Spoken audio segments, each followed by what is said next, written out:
Okay, so I think we about more or less concluded the introductory material about Nevi'im and Ksuvim. We will come back to them as we go through it. What we're now going to do, it's not clear how to do it really, is this is supposed to be a summary of Nach. I really have no clear idea what to do. Obviously, we're not going to read it pasuk by pasuk, but we will summarize the content of the Svarim, and there will be different observations and auras that will be brought in, particularly the main teachings of Chazal in the Gemaras and the Midrashim that add to what you would just get from the simple reading of the pasuk. The book of Yoshua immediately follows the Chamisha Chumshei Torah, and at the end of the book of Devarim, we are told in the last 8 verses of the Torah that Moshe died. And indeed, there's a machlokas who wrote those last 8 verses. Was it Moshe before he died, or was it Yehoshua? That itself is a machlokas in Maseches Bava Basra. But it mentions that Moshe was buried on Mount Nevo. Remember, before he died, he climbed up to the top of the mountain, and Hashem showed him all of Eretz Yisrael, a very poignant scene. Hashem said, "You will see the land that I promised to Avram, Yitzchak, and Yaakov, but you will never enter that land." So Moshe did have a view of all of Eretz Yisrael, and then he was buried in Mount Nevo, and it mentions, the Torah emphasizes, Lo yada ish es kavuraso. Nobody knows exactly where Moshe Rabbeinu was buried. It's an unknown grave. The Drasha Saran explains that the reason why Hashem did not want us to know, after all, we have the Arizal's kever, and we have the Rambam's kever. Why can't we have Moshe Rabbeinu's kever? He said because Moshe Rabbeinu would have been worshipped as a god. Had we known where he was buried, we would literally turn it into a shrine, turn it into a Beis HaMikdash. And therefore, in order that we should not idolize Moshe Rabbeinu, lo yada ish es kavurasai. So we don't know where Moshe Rabbeinu is buried. It's interesting that there is a medrash that says, though. Actually, there are 2 midrashim. It's interesting. So, why was Moshe Rabbeinu buried in Chutz La'aretz? Because Moshe Rabbeinu was not allowed to enter Eretz Yisrael because of the sin of hitting the rock rather than speaking to the rock. But here is the Nakuda. Just because it was decreed that he would not enter Eretz Yisrael when he was alive, that would not automatically preclude carrying his body to Eretz Yisrael. So one argument might simply be, well, yeah, but if we would have taken his body and we would have buried it, we would have known where he's buried. So Memela, he had to die in this way. But the Medrash gives 2 other reasons. Why was Moshe Rabbeinu buried in Chutz La'aretz? Both reasons are very interesting. The first reason why he was buried in Chutz La'aretz was this will give Hashem an excuse to be Machaye Mesim in Chutz La'aretz. The Medrash gives a mashal like this. Let's say a person lost a very small coin. Let's use contemporary money. I dropped a shekel. I dropped 10 agorot. Now, let's assume I'm a miser, so I do want to pick up the 10 agorot, but I'm a little embarrassed to tell you, oh, can you help me look for the 10 agorot? Because you'll think a little strange of me. So what I might do is I might drop 10 shekels. Although I'll keep my eye on it and say, hey, I lost 10 shekels, can you help me? And once you're looking around, you'll find the 10 agorot as well. Right? So sometimes you need to lose something big in order to justify the search for something small. That's what the Medrash says. So the same thing is true with Moshe Rabbeinu. HaKadosh Baruch Hu, Kaviyachol, wouldn't go to the tircha of going to Chutz La'aretz to be Machaye Mesim, whatever that means. It's not worth God's time. But since he has to go to get Moshe, so he'll get everybody else as well. So the Medrash actually says, by being Moshe, being buried in Chutz La'aretz, that gives a Pischein Peh, that gives Kaviyachol, Hashem, an excuse to be Machaye the Mesim in Chutz La'aretz. That's what the Medrash says. Again, obviously, we don't understand this fully. It's not a matter of Hashem going to the trouble, but this is the lashon that the Medrash uses. There's another Medrash that contrasts Moshe and Yosef. Yosef died in Mitzrayim, but he was zeicha to have his bones brought to Eretz Yisrael and buried. right? For 40 years in the desert. The Levium, Moshe Rabbeinu himself at different times carried the Atzmais Yosef. Right? Yosef was brought back to Eretz Yisrael. So why was Yosef Zeicha to be buried in Eretz Yisrael when Moshe was not Zeicha to be buried in Eretz Yisrael? So the Medrash says the following. Yosef was Maida B'Artzei. When Yosef is asked by Paro, or by the Sar HaMashkim in jail, where are you from? Yosef said, I am from the land of the Hebrews. I'm from Eretz Yisrael. So since Yosef was Maida B'Artzei, he is Zeicha to be buried B'Artzei. And since when Moshe is asked by Yisro's daughters, where are you from? And he describes himself as Ish Mitzri, an Egyptian man, Moshe denied coming from Eretz Yisrael, therefore he was not Zocha to be buried in Eretz Yisrael.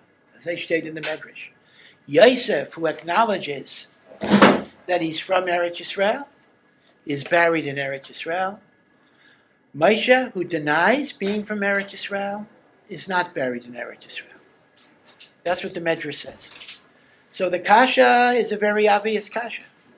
What do you mean Moshe denied? Moshe was never in Eretz Yisrael. Moshe was born in Egypt. And then he took the Jewish people in the desert. When he's asked where is he from, he gave a truthful answer. I am from Egypt. When Yosef is asked where he's from, he gives a truthful answer. The land of the Hebrews, the land of Canaan. So what is the Medrash knocking Moshe Rabbeinu? Because he was called a kofer bi'artzo. Therefore he was not zocha to be buried bi'artzo. So you see from this a very important yesod, that no matter where a Jew lives, no matter where a Jew is born, when he should think about what is his homeland, where is he truly from, where his neshama connected, it should always be Eretz Yisrael. Ad kedei kach, that Moshe Rabbeinu, who was never in Eretz Yisrael, should have psychologically said, I am from Eretz Yisrael. That's where I'm from. And that's why he's called a kofer bi'artzo. He denied his origin, at least momentarily. That is why he was not zeicha to be buried bi'artzo. So there was a Hasidic Rebbe whose family had been in Poland for 500 years. And when he was asked where he's from, whenever he was asked where he's from, we'd always say, I'm a Yid from Yerushalayim, but temporarily my family has been here for the past 500 years. But this is not our home, right? So the Medrash gives us two reasons why Moshe Rabbeinu was buried. Now, the reason why he didn't enter Eretz Yisrael Mechayim was the chait of Mei Meriva, the chait of the water. But why wasn't he buried in Eretz Yisrael? So actually we have three reasons. One is because if we would have buried him, we would know where he's buried, and Hashem doesn't want us to know. The second reason is to give Hashem an excuse to be Machaye the Mason in Chutz La'aretz. And the third reason is an onesh, because Moshe Rabbeinu was called a kofer bi'artzo, unlike Yosef, that is a modeh bi'artzo. Yeah. So the dynamic seemed to also apply to Aaron and Miriam, right? And we're saying that Aaron isn't enough to bring the 19, and Aaron also was told that. It's true. It's very true that Aaron and Miriam both died in Chutz La'aretz as well.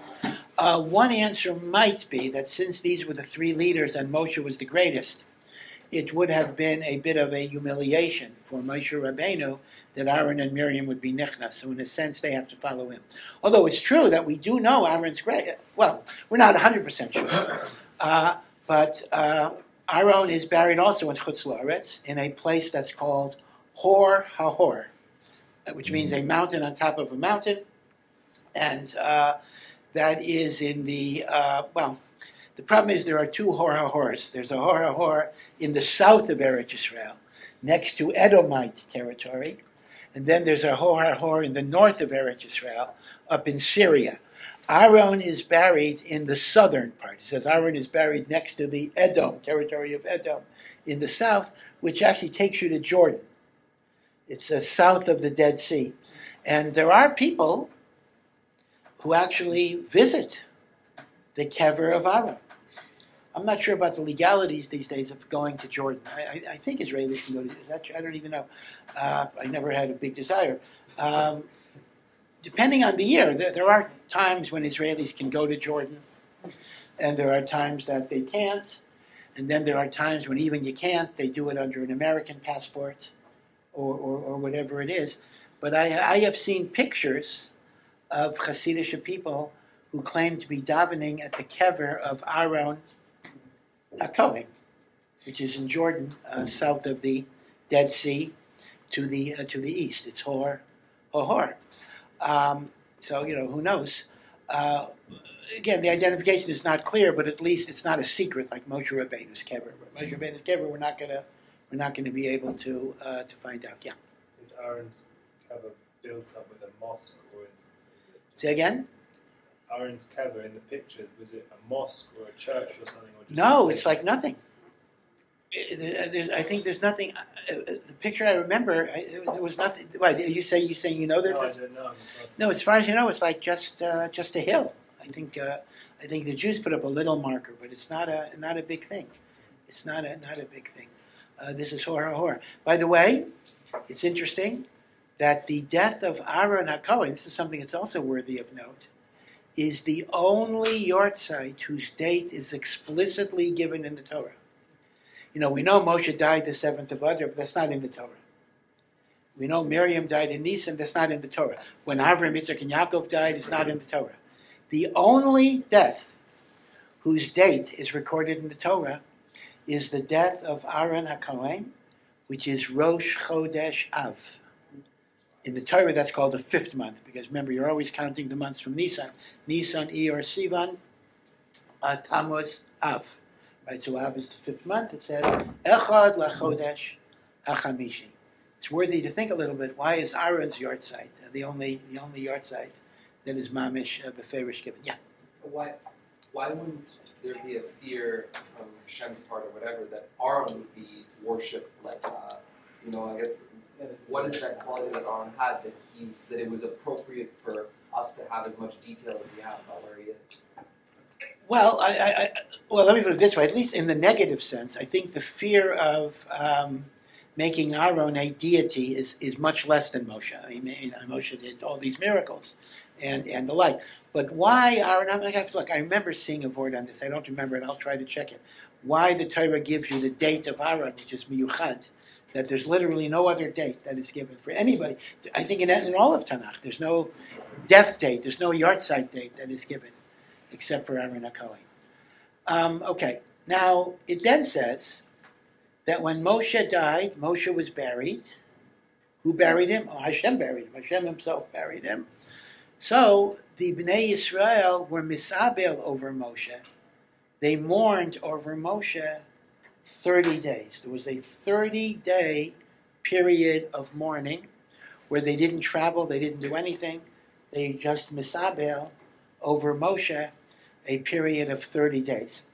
Chazal point out that a similar period of 30 days, we just read in last week's Parsha, was for the death of Aaron.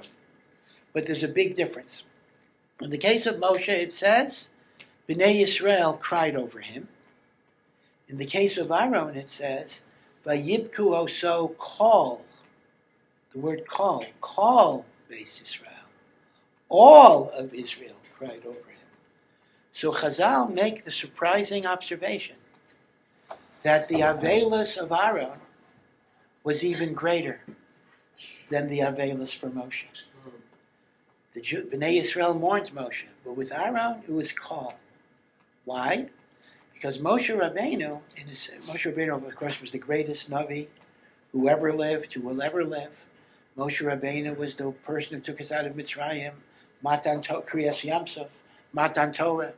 He led Bnei Yisrael for 40 years in the Midbar. Unbelievable. But on a one-to-one level, Moshe Rabbeinu was not necessarily I mean, I hate to even talk about it in these terms. He was not necessarily the most accessible person. I mean, listen, take Rav Yashiv and multiply it by millions. I mean, basically, he was the gadol. He was the leader. He was talking to Hashem all the time. If you had a personal problem, Moshe Rabbeinu was not necessarily the one you could go to because he was running the show. Aaron had a different role in life. Aaron was, of course, the Kohen Gadol. So in the avodah of the Beis HaMikdash, or the Mishkan, he was very central. But Aaron was the Oev Shalom, V'Raidev Shalom, as Pirkei Avos says. He was the lover of peace. He was the pursuer of peace. Oev Esabrios, he loved every individual person. Umakarvan LaTorah, and through his love, he brought them to Torah. And Chazal give many illustrations how Aaron would be involved in just the disputes between husband and wife, domestic squabbles, in which husband wasn't talking to his wife, and he would go to the husband and say, "Oh, your wife told me she wants to make up," even though she didn't say that. And he would go to the husband and say, or he'd go to the wife and say, "Your husband wants to make up," and each one thinking the other one wants to make up, they would come together again. And he was very, very beloved because he was, as you might say, to use a more common expression, he was a man of the people, right? So Moshe Rabbeinu was beyond us a little bit. Moshe Rabbeinu was angelic. Even when Moshe Rabbeinu lived in the world, he was not completely living in this world. I mean, even the fact of his face. Remember that after he came down from Har Sinai the second time, Moshe had to cover his face with a veil because of the radiance of the Shekhinah. And only when he communicated Torah to us, which is coming from Hashem, did he allow that radiance to be seen. So imagine this, therefore. You're a person living in the desert. And of course, you're already benefiting from many miracles, the man and the traveling well and the clouds of glory. But Moshe Rabbeinu walks by. What do you see? I mean, you see a man in a veil. So, I don't want to humanize it too much, but one could understand that the average person, in the Midbar there were no average people really, but the average person saw this as an angel of God, but did not always understand it on a personal level. And Aaron was more connected to people on a personal level, and that's why Chazal say, "Vayibku oso kol beis Yisrael." It's a funny thing. Maybe I shouldn't get into this. I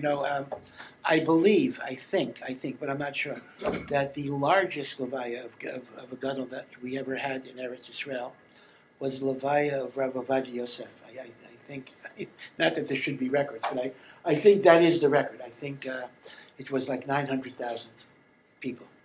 No other gedolim only have 500,000, whatever. It's like, this was like the biggest. And why? Okay, why is it the biggest? Baruch Hashem, Rav Ovadia was mamash a gadol b'Torah, but there are gedolim b'Torah to other gedolim b'Torah. And part of it was that Rav Ovadia was very connected to people on a one-to-one. Sometimes our gedolim are so busy with Klal Yisrael that they don't always have the time to interact with people individually.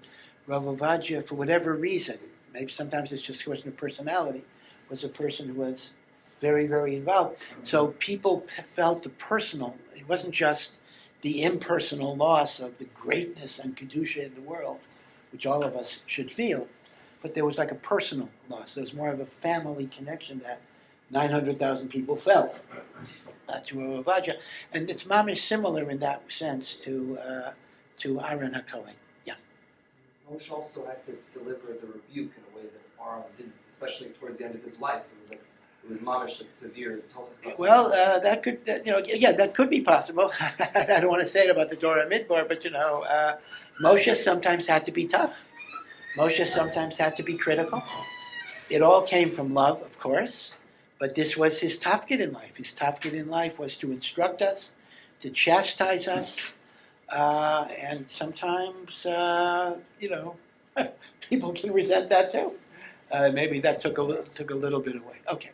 But be it as it may, therefore, we have the 30 days of the Avelos of Moshe. The book of Yehoshua begins on the 30th day after Moshe Rabbeinu's death, which means Moshe Rabbeinu died according to our Messiah, on the 7th day of Adar. It's not Beferish in the Chumash. That is not in the Chumash, but it's Makubal. Moshe Rabbeinu died on the 7th day of Adar.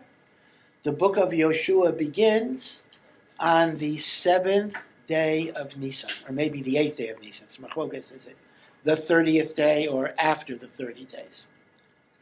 Actually, the Pashtus is the 8th day of Nisan, because Perek Aleph is the instruction to get ready. In fact, let me show you how okay, this is actually very interesting. The way we know, and how do we know Moshe died on the 7th of Adar? Everybody knows that, right? How do you know that? So the truth is, you actually work backwards from the book of Yehoshua. Let me tell you why. Because in the book of Yehoshua, Hashem says to Yehoshua, in 3 days, you will be crossing the Yarden. Right? Prepare the people, for in 3 days you will be crossing the Yarden River. Now we know it is recorded they crossed the Yarden River on the 10th of Nisan. That is a date that's beferish here. So, if they were told in 3 days they're going to cross the Yarden, and we know that they crossed on the 10th of Nisan, so when did Hashem tell Yehoshua about crossing the Yarden? On the 8th of Nisan. 8, 9, 10. Now, it is mistavra as well that for 30 days of the mourning of Moshe, they didn't, in other words, it's not logical that Hashem would have given them instructions during the mourning of Moshe, during the mourning period of Moshe. So if Hashem speaks to Yehoshua on the 8th of Nisan about the 3 days, it must have been that the 30 days of Moshe have just expired, and therefore if you work backwards, that will take you to the 7th of Adar. So the way we know that Moshe died on the 7th of Adar is by figuring out when Hashem spoke to Yehoshua. This is actually the proof of the 7th of Adar. And he says, get ready to cross the Yarden. Now, one interesting thing here, which is really a side point, but it's a very beautiful point, is that the language of Yehoshua Perek Aleph, Vayehi acharei Moshe Eved Hashem. After the death of Moshe, the servant of God, again, Chazal understand this means after the 30 days of mourning for Moshe. So you'll notice Moshe Rabbeinu was given a title in this pasuk. He is called Eved Hashem. This is not a title. I mean, we all like to say, well, I'm an Eved Hashem, and indeed we say in davening, Ana Avda de Kudsha Baricha. I am a servant or a slave of God. But the truth is, Eved Hashem is very rarely used in Tanakh. It's the highest name that a tzaddik can be given. He is an Eved Hashem. The Radak. Who's the Radak? We should know the Radak. Radak is Rav David Kimchi. He was a Rishon, a little before the Ramban. And he wrote he was very, very well known for diktuk, grammar, and his perushim on Tanakh. Actually, he has on Chumash also, but mainly on Nach he's known for. And it was a whole family. His father was a great Mefarish, and he was a great Mefarish, and his brother was a great Mefarish. In fact, the Ramban said about the family, he applied to the family, Imein Kemach Ein Torah. It says in Pirkei Avos, if you don't have flour, if you don't have the bread, you won't be able to learn. But this is a play on words, because the family's name is Kimchi, which is flour. He said, the main Kemach Ein Torah. Without the Kimchi family, we don't understand the Torah. This is what the Ramban said. So the Ramban himself was Mishabeach, the Perish HaRadak. So if you ever look at Nevi'im Ksuvim with Mefarshim, you have Rashi, you have the Metzudas David, which is a short commentary, which is very good, but it's based largely on Radak. Radak is a longer Perish. And the Radak says a beautiful idea of why is Moshe called Eved Hashem. And he says, Moshe is called Eved Hashem because of the halacha, Ma shekana Eved, kana Rabbi. What is the halacha of an Eved? Whatever an Eved acquires belongs to his master. So if an Eved finds $1,000, or an Eved finds a diamond ring and there's no simon, so the owner cannot claim it, it does not belong to the Eved. Now, of course, if the Eved steals it, no one's going to know maybe. But halachically, the diamond that the Eved finds belongs to the master. This is a famous rule. Masha kana Eved, kana Rabbi. It's machlekes in the Gemara. What if somebody gives a gift to the Eved on the condition that his master not own it? Can you make such a condition? But without that condition, it's a davar pashat. Masha kana Eved, kana Rabbi. So says the Radak, the meaning of being an Eved Hashem is every single koach that you have, you give over to the Ribono Shel Olam.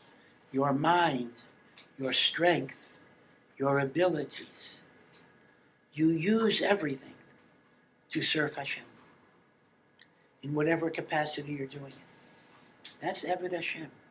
You're serving Hashem 100%. Moshe Rabbeinu, the Radak says, had tremendous abilities, amazing abilities, but every single one of his abilities was used for Hashem. Mashakana Eved, whatever the Eved owns, belongs to the master. Based on this Radak, Rabbi Chanan Wasserman says a very beautiful thing. You know, the Rambam writes in Hilchos Tshuva, the Rambam discusses the midah of bechira, right? Free will. Every person can decide to be as a tzaddik or a rasha. Hashem does not predetermine are you good or you're evil. And the Rambam argues quite logically that bechira is a prerequisite for the notion of reward, because if I was programmed to do good, why should I deserve reward? And conversely, if I'm programmed to be evil, why should I be punished? Punishment, reward, presuppose choice, autonomy, accountability. And the reason why the Rambam discusses bechira in Hilchos Tshuva is because if you didn't believe in bechira, it wouldn't be possible to do tshuva. How could I change? I'm programmed to be a certain way. The very fact that I'm able to do tshuva means I'm able to change, means I have free will. In other words, there are two reasons why tshuva and bechira are related. One is, without bechira, there's no reason to do tshuva, because I didn't do anything wrong. And without bechira, there's no way I could do tshuva. You see, it's both ways, meaning, without bechira, what's my sin? And without bechira, what's my possibility of changing? So that's why the Rambam discusses the idea of bechira in Hilchos Tshuva. So all of that is good, and he discusses all of these interesting questions. How could God harden Paro's heart? Okay, well, we're not going to get into that now. But when the Rambam illustrates bechira, the Rambam uses an example that seems to be very extreme. The Rambam says every person can be as big a tzaddik as Moshe Rabbeinu, and as evil as Yeravam ben Nevat, who was the first king of the 10 tribes, who led the 10 tribes to Avodah Zarah. But on the positive side, what does the Rambam say? Every person could be as big a tzaddik as Moshe Rabbeinu. Well, I read that sentence and I say, well, no, come on, okay, I could be a tzaddik like Moshe Rabbeinu. The Torah says there will never be a Navi like Moshe Rabbeinu. How can I be like Moshe Rabbeinu? It's very difficult. Is the Rambam just exaggerating? Is this a wild exaggeration? So Rabbi Chanan Wasserman writes that the Rambam can be understood based on the Radak. The greatness of Moshe Rabbeinu is he was an Eved Hashem. And Eved Hashem means Mashe Kana Eved, Kana Rabbi. Every single talent Moshe Rabbeinu had was given over to Hashem. Now, Moshe Rabbeinu had kochos way beyond us. Make up numbers. Moshe Rabbeinu had kochos equal to 10 trillion. And we have kochos that are 100,000. So I certainly cannot be what Moshe Rabbeinu accomplished. But I can be the same Eved Hashem he was. Just as he gave Hashem 100% of what he was, I have Bechira to give Hashem 100% of what I am. Ein hachinami, my 100% is minuscule compared to his 100%. But that's not how Hashem grades us. Hashem grades us by how much of ourselves have we given to him. And in that way, all of us, each of us, can be as great a tzaddik as Moshe Rabbeinu, based on the paradigm of Eved Hashem. Like I think I mentioned before, the Mabit. Mabit is an abbreviation, Rav Moshe ben Yosef Trani, Mabit. Mabit was one of the great poskim. He lived in Tzfat during the time of the Beis Yosef, Rav Yosef Karo, 1500s. Rav Yosef Karo was the Rav of Tzfat, actually, and the Mabit was the Av Beis. The Mabit was the head of the Beis of Tzfat. So they knew each other very well. They actually had some very bitter machloksim about Shemitah in Tzfat by Goyim. In fact, a lot of the Heter Mechira controversies of selling the land to Goyim have its roots in the machloksim, the Beis Yosef and the Mabit, and these laws of Shemitah, but they were mamish contemporaries, Mabit. So the Mabit was a paisek, and the Mabit wrote very important shuvos, shelos shuvos, Mabit. But in addition, the Mabit wrote a book on Jewish philosophy. Very interesting book. It's not learned that much today, and it's never been translated into English. So chabal. So if anyone's interested, talk to me about it. And it's called Beis Elokim. Beis Elokim. And in the Hakdama to the Beis Elokim, the Hakdama, the Mabit offers a beautiful explanation of a story in the Gemara that ties into the Radak and the meaning of Eved Hashem. The Gemara tells us that Yeshua ben Levi had a son that had a near-death experience. Or he died, actually. It says he died. And his neshama went up to Olam Haba. Then he got revived, and he was asked, "What did you see up there?" He mamish saw Olam Haba. So he said, "Olam hafuch ra'isi." I saw a topsy-turvy reverse world, a strange world. Elyonim, all of the big shots in this world who are high and mighty, lamata, they were inferior up there. Tachtainim, all of the lowly people in this world, lamala, they were the places of honor. Everything was reversed. The important people in this world were unimportant up there, relatively unimportant. Although it's still kedai to be an Olam Haba, even if you're not so important. And the people who were so lowly in this world were important there. So Rabbi Yeshua ben Levi told him, "You did not see a topsy-turvy world. This world is a topsy-turvy world. This world is krum. This world is wrong. You saw the world of truth." That's why Olam Haba is actually called Olam HaEmes, the world of truth. This is the Gemara. So the Mabit asks the following kasha. What does the son mean when he says Elyonim, the big shots here, were not so important there? Does he mean the wealthy, the powerful, the politically well-connected? I mean, what's the chiddush? Just because I'm wealthy and powerful in this world, what's the havamina? Now, the kid is surprised at something. What is he surprised at? Versteht. I mean, I'm not saying a rich person could be a tzaddik too, but just because you're rich, that's not going to count in Olam Haba. So what is his pilus? What is his amazement? That the Elyonim here are lamata. So listen to what the Mabit says. Mabit says a tremendous chiddush. Elyonim and Tachtonim does not refer to Gashmias, does not refer to materialism. Because there's no Hava Amina that would count in Olam Haba. Elyonim and Tachtonim refers to Ruchnias. People who seem to have accomplished more in Ruchnias in this world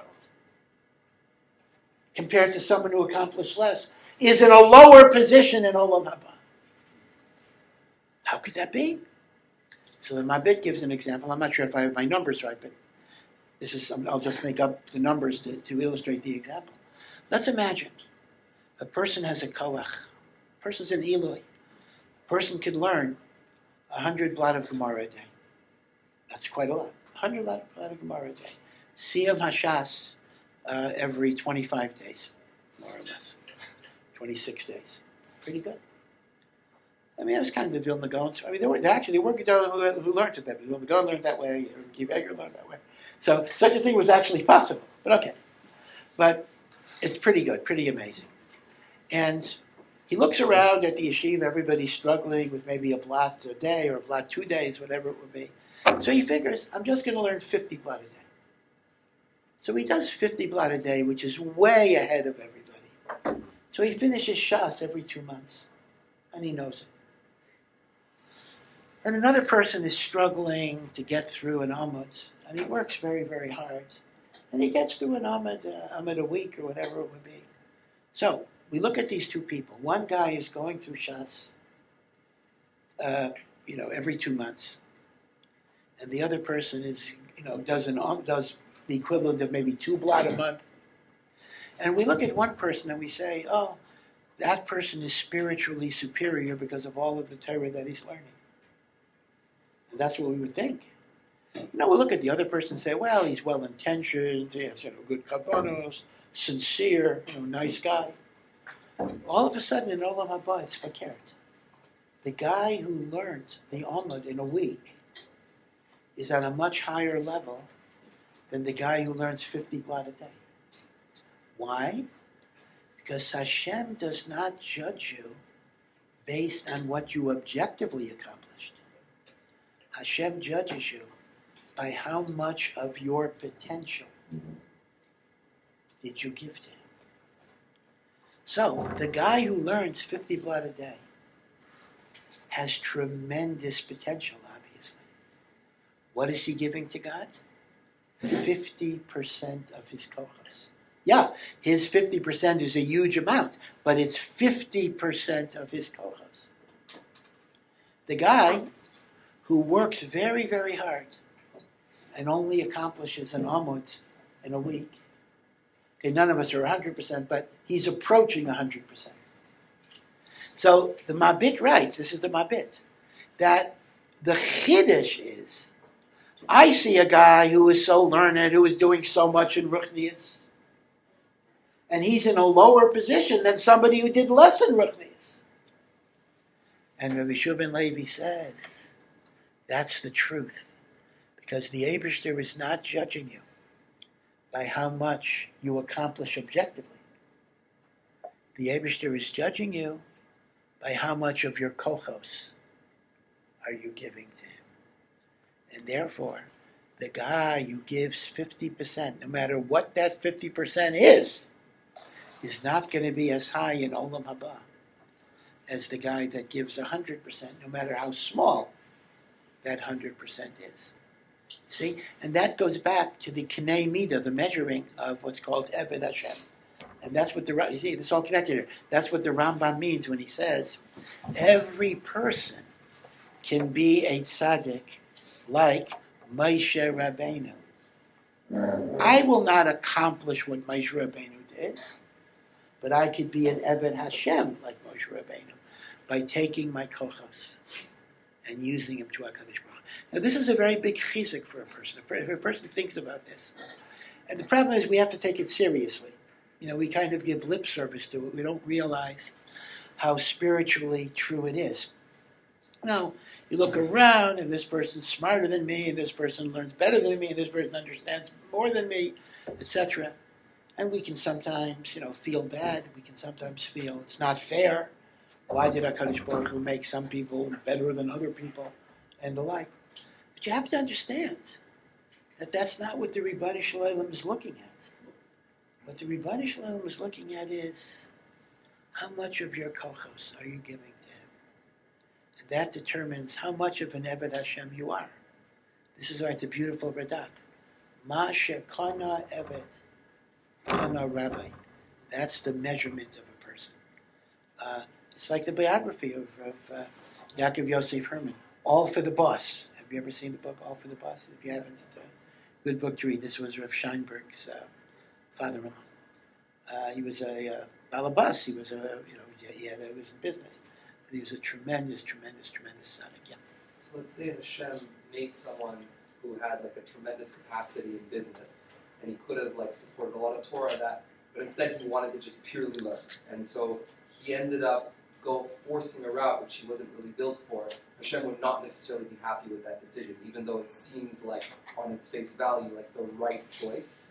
He would receive less of a malabah or something along those lines because he hadn't gone with his top list. That's really a different type of question, though. It is a very good question, and that is, people do have a tafkid, and the tafkid is not always to be full-time learning. Some people were made to indeed go into business and support Torah.